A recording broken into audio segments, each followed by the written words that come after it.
इस कहानी को जरा ध्यान से सुनिएगा, क्योंकि ये कहानी आपकी जिंदगी बदलने वाली है। रमेश की पत्नी को बहुत गुस्सा आता था और वो गुस्से में किसी को कुछ भी बोल देती थी। लेकिन ज्यादा गुस्सा और फालतू बोलने की वजह से कभी कभी उसके घर वालों को काफी दुख होता था कि उसे इतनी भी समझ नहीं है कि गुस्से में क्या बोलना चाहिए और क्या नहीं बोलना चाहिए। लेकिन गुस्सा करने के बाद जब उसका गुस्सा शांत होता, तब वो आके माफी भी मांगती कि मेरे से बहुत बड़ी गलती हो गई, मुझे क्षमा करें, आगे से मैं ऐसा बिल्कुल नहीं करूंगी।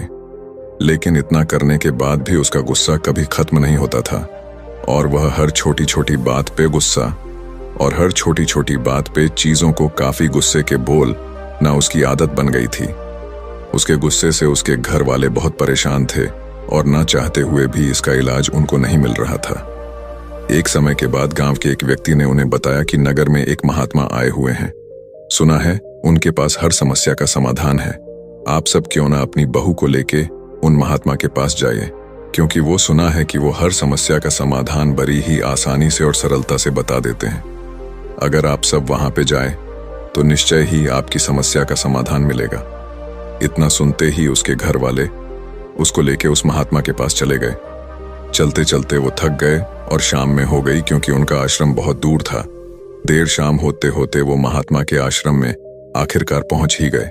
महात्मा के आश्रम में जाकर देखा तो वो सभा कर रहे थे और लोगों को प्रवचन दे रहे थे। सभा खत्म होने के बाद उन्होंने महात्मा से पूछा कि महात्मा, ये मेरी बहू है, इसे बहुत गुस्सा आता है, कृपा करके इसका कोई समाधान बताएं, क्योंकि इसे बहुत गुस्सा आता है और फिर जब गुस्सा आता है तब यह किसी को नहीं देखती।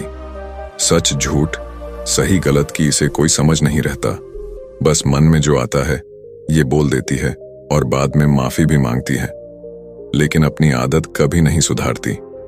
आप ही बताइए कि भगवान, हम कैसे क्रोध को नियंत्रित करें? कृपया हमें इसका उपाय बताएं।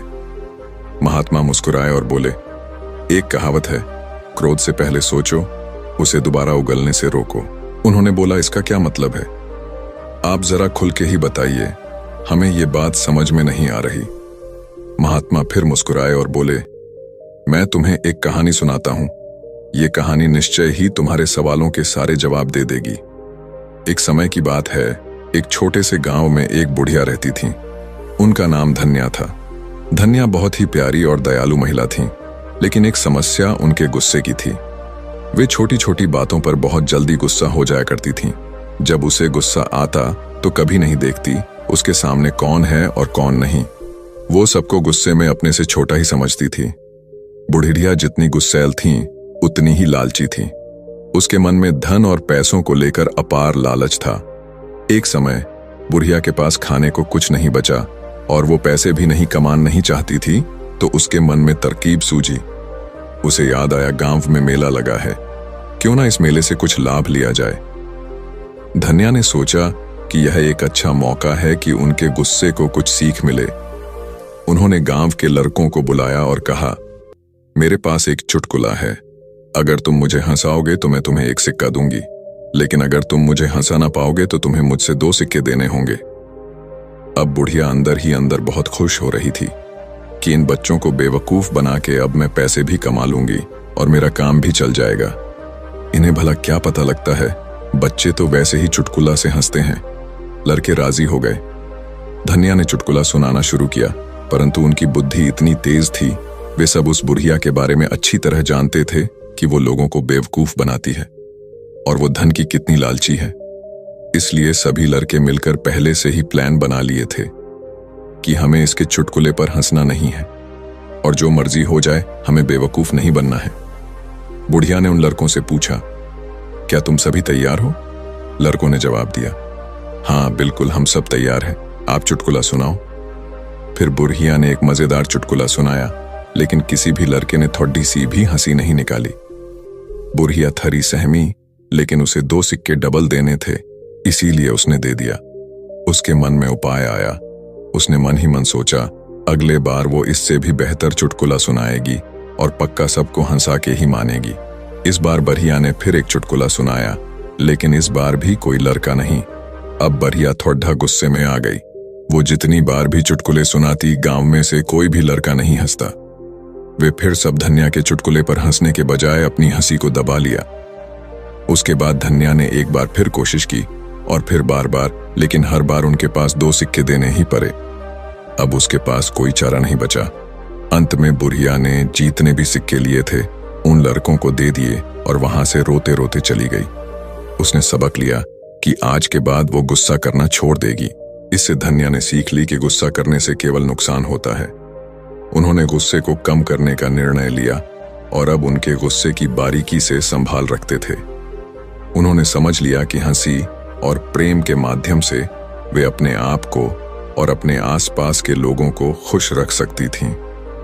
उसकी ज्यादा लालच और ज्यादा बोलने की वजह से उसने खुद के पैर पे कुल्हाड़ी मारी थी और अब उसने सभी सारा कुछ गंवा दिया। उसके पास अब पश्चाताप करने को भी कुछ नहीं बचा। अंत में वो खाली हाथ घर को लौट गई। इस कहानी को सुनकर लड़की के माँ बाप ने बोला, महाराज अब आप ही बताइए गुस्सा को आखिर कम कैसे किया जाए। आप जो बोलेंगे हम निश्चय ही करेंगे। संत ने कहा, अब मैं तुम्हें जो बातें बताने जा रहा हूं उसे तुम ध्यान से सुनो, क्योंकि यह बातें तुम्हारी जिंदगी बदलने वाली है। कम गुस्सा रखने के कई फायदे होते हैं जो हमारे स्वास्थ्य, संबंध और मानसिक स्थिति को सुधार सकते हैं। 1. स्वास्थ्य सुधार। ज्यादा गुस्सा रखने से हमारे शारीरिक स्वास्थ्य पर बुरा असर पड़ता है। गुस्से के कारण हृदय रोग, उच्च रक्तचाप, मानसिक तनाव और अन्य स्वास्थ्य समस्याएं हो सकती हैं। ये सच है। ज्यादा गुस्सा इंसान को बीमार बना देता है और ज्यादा गुस्सा करने से इंसान चिड़चिड़ा भी बन जाता है और एक गुस्से वाला इंसान हमेशा अंदर से बीमार ही रहता है। कम गुस्से से शारीरिक स्वास्थ्य सुधरता है। इसीलिए अगर तुम्हें स्वस्थ रहना है और इन सारी बीमारियों से बचना है तो तुम्हें कम गुस्सा करने की आदत डालनी चाहिए। 2. बेहतर संबंध। अधिक गुस्से से आसपास के लोग हमसे दूर हो जाते हैं। कम गुस्सा रखने से हम अपने परिवार, दोस्त और समाज में अच्छे संबंध बना सकते हैं, क्योंकि गुस्से में हम हमेशा दूसरों की बेइज्जती करते हैं और हम प्यार भरे शब्द उन रिश्तों में नहीं बोल पाते जहां बोलना चाहिए। और जहां पे प्यार भरे शब्द नहीं, वहां पे भला रिश्ता कैसे रहेगा? क्योंकि रिश्ते प्रेम के सहारे चलते हैं। और जिन रिश्तों में प्रेम नहीं, और जिन रिश्तों में तुम प्यार से बात नहीं करोगे, तुम प्यार से बोलोगे नहीं, वहां पे भला रिश्ते कैसे टिकेंगे? इसीलिए रिश्ते को संभालना है तो पहले प्यार से बोलना सीखो। लेकिन तुम प्यार से तभी बोलोगे जब तुम्हें कम गुस्सा आएगा। इसीलिए ये जरूरी है कि तुम कम गुस्सा करो। 3. बेहतर निर्णय। कहते हैं एक अशांत मन कभी भी सही फैसला नहीं ले सकता। इसलिए सही फैसला लेने के लिए मन का शांत होना जरूरी है। लेकिन मन तभी शांत होगा जब तुम्हें गुस्सा कम आएगा। जब तुम्हें गुस्सा आएगा तो मन हमेशा तुम्हारा अशांत रहेगा। फिर भला तुम ही बताओ, तुम सही फैसले कैसे ले सकते हो? और जब तुम सही फैसले नहीं लोगे तो भला वह जिंदगी का मतलब क्या है? तुम्हारा अस्तित्व ही क्या रह जाएगा? इसीलिए सही फैसले हमारे जिंदगी को बनाते हैं। गुस्से में हम अक्सर उचित निर्णय नहीं ले पाते हैं। कम गुस्सा रखने से हम ठीक से सोच सकते हैं और बेहतर निर्णय ले सकते हैं। 4. मानसिक शांति। जब हम गुस्से में होते हैं तो हमारी मानसिक स्थिति पर अच्छा प्रभाव पड़ता है। कम गुस्सा रखने से हमारी चिंता कम होती है और हमें शांति का अनुभव होता है। ज्यादा गुस्से में होने से हम अक्सर उच्च स्थितियों में नुकसान उठाते हैं। कम गुस्सा रखने से हम अपनी उच्च स्थिति और सम्मान बनाए रख सकते हैं। इन सभी फायदों से स्पष्ट है कि कम गुस्सा रखना हमारे जीवन को कई तरह से सुधार सकता है और हमें एक सकारात्मक और स्वस्थ दिशा में ले जा सकता है। इतना सब सुनने के बाद लड़के ने कहा, मुझे समझ में आ गया कि कम गुस्सा होने के कितने सारे फायदा है। आप अब कृपा करके आप मुझे ये बताइए कि गुस्सा को कम किया कैसे जाए, क्योंकि अभी के लिए ये सवाल जरूरी है। फिर महात्मा ने बोला, तो सुनो। उन्होंने कहा, अभ्यास, ध्यान और चुप रहना। अगर तुम तीनों चीजों को करोगे तो तुम निश्चय ही गुस्से पर विजय पालोगे। जब भी तुम्हें लगे कि तुम गुस्सा करने वाले हो तो तुम बस 10 सेकंड के लिए बोलने से पहले चुप रहो। अपने मन को यही बताओ और समझाओ कि तुम 10 सेकंड तक कुछ नहीं बोलोगे। उसके बाद तुम वहां से हो सके तो चले जाओ। गुस्से में अगर तुम उस जगह को छोड़कर कहीं और चले जाते हो तो तुम निश्चय ही उस पर विजय पालोगे और बिना कुछ बोले तुम वहां जीत जाओगे। और ये तभी होगा जब तुम ध्यान करोगे और जब तुम हर दिन इस बात का प्रयास करोगे। अगर तुम ऐसा कर पाते हो तो तुम्हारी विजय निश्चित है। फिर उस लड़के ने महात्मा का धन्यवाद कहा और वहां से चला गया। उसके जीवन सच में बदल गई। बाकी ये वीडियो आपको कैसी लगी आप हमें जरूर बताएं, और किसी भी तरह का सवाल है तो आप वो भी हमसे पूछ सकते हैं। तब तक हम आपसे मिलते हैं ऐसे एक और मजेदार कहानी के साथ अगले दिन। धन्यवाद।